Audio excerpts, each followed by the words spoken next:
ଥରେ ଝଡ଼ ଯୋଗୁଁ ଏକ ବିରାଟ ଜାହାଜ ବୁଡ଼ିଗଲା। ସେଥିରେ ଥିବା ସମସ୍ତ ଲୋକ ମଧ୍ୟ ବୁଡ଼ିଗଲେ, କେବଳ ଜଣେ ବ୍ୟକ୍ତିକୁ ଛାଡ଼ି। ସେହି ବ୍ୟକ୍ତି ପଛକୁ ହଟି ଏକ ନିର୍ଜନ ଦ୍ୱୀପରେ ଅଚେତ ହୋଇ ପଡ଼ିଲେ। ସେ ଦେଖିଲେ ଯେ ସେ ଏକ ନିର୍ଜନ ଦ୍ୱୀପରେ ଅଛନ୍ତି, ଯେଉଁଠାରେ ମାଇଲ ଦୂର ପର୍ଯ୍ୟନ୍ତ କେହି ଦେଖାଯାଉନଥିଲେ।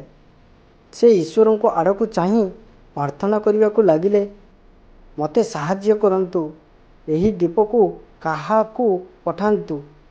କିନ୍ତୁ ତାଙ୍କୁ ସାହାଯ୍ୟ କରିବା ପାଇଁ କେହି ନଥିଲେ। ସେ କିଛି ସମୟ ପାଇଁ ଈଶ୍ୱରଙ୍କ ସାହାଯ୍ୟ ପାଇଁ ପ୍ରାର୍ଥନା କଲେ, କିନ୍ତୁ କିଛି ମିନିଟ୍ ପରେ ସେ ପ୍ରାର୍ଥନା କରିବା ବନ୍ଦ କରିଦେଲେ। ସେ ସେଠାରୁ ଉଦ୍ଧାର ପାଇବାର ଆଶା ଛାଡ଼ିଦେଲେ। ତାଙ୍କର ଧୈର୍ଯ୍ୟ ଶେଷ ହୋଇଗଲା। ତାପରେ ସେ କିଛି ଝିଅଙ୍କୁ ଏକାଠି କରି ସେମାନଙ୍କ ସହିତ ଏକ ତମ୍ବୁ ତିଆରି କଲେ। ସେ ନଡ଼ିଆ ଗଛରୁ ଅନେକ ନଡ଼ିଆ ଛିଣ୍ଡାଇ ଖାଦ୍ୟ ପାଇଁ ମାଛ ରାନ୍ଧିବା ଆରମ୍ଭ କଲେ। 15ରୁ 20 ଦିନ ବିତିଗଲା। ସେହି ବ୍ୟକ୍ତି ତାଙ୍କୁ ସେଠାରୁ ଉଦ୍ଧାର ପାଇବାର ପୂର୍ଣ୍ଣ ଆଶା ଦେଇଥିଲେ। ସେଥିପାଇଁ ପ୍ରାୟ 20 ଦିନର କଠିନ ପରିଶ୍ରମ ପରେ ସେ ସେଠାରେ ଥିବା ଝିଅମାନଙ୍କୁ ଉଦ୍ଧାର କଲେ। ସେ ଏକ ଘର ତିଆରି କରିଥିଲେ।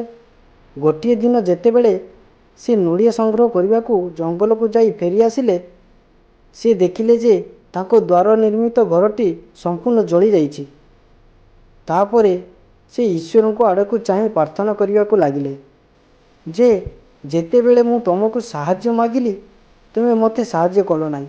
ଯେତେବେଳେ ମୁଁ ରହିବା ପାଇଁ ଏକ ଘର ତିଆରି କଲି, ତୁମେ ତାହା ମଧ୍ୟ ଜାଳିଦେଲ। ସେହି ବ୍ୟକ୍ତି ସାରା ରାତି ଈଶ୍ୱରଙ୍କୁ ପ୍ରାର୍ଥନା କରି ସେଠାରେ ଶୋଇପଡ଼ିଲା। ଯେତେବେଳେ ସେ ସକାଳେ ଉଠିଲେ, ସେ ଆଇଲ୍ୟାଣ୍ଡ କୂଳରେ ଏକ ବିରାଟ ଜାହାଜ ଠିଆ ହୋଇଥିବା ଦେଖିଲା। ଏହା ଦେଖି ସେ ବହୁତ ଖୁସି ହୋଇଗଲେ ଏବଂ ତୁରନ୍ତ ଜାହାଜରେ ଚଢ଼ିଗଲେ। ତାପରେ ସେହି ବ୍ୟକ୍ତି କହିଲେ ଯେ ମୁଁ କୌଣସି ସଂକେତ ପଠାଇ ନଥିଲି। ତାପରେ ସେ ଶୋଇପଡ଼ିଲେ ଏବଂ ତାଙ୍କୁ ମନେ ପଡ଼ିଲା ଯେ ତାଙ୍କ ନିର୍ମିତ ତମ୍ବୁ ରାତିରେ ଜଳିଯାଇଛି। ହୁଏତ ଏହି କାରଣରୁ ସେ ଆନନ୍ଦରେ ଚିତ୍କାର କରିବାକୁ ଲାଗିଲେ। ଏପରି ଘଟଣା ଆମ ସହିତ ମଧ୍ୟ ଘଟେ। ଆମେ ପ୍ରତିଦିନ ଅନେକ ଯୋଜନା କରୁ ଏବଂ ଯଦି ଜିନିଷଗୁଡ଼ିକ ଆମର ଯୋଜନା ବିରୁଦ୍ଧରେ ଯାଏ, ଯେତେବେଳେ ଜିନିଷଗୁଡ଼ିକ ଯୋଜନା ଅନୁଯାୟୀ ନ ହୁଏ, ଆମେ ନିରାଶ ହୋଇଯାଉ।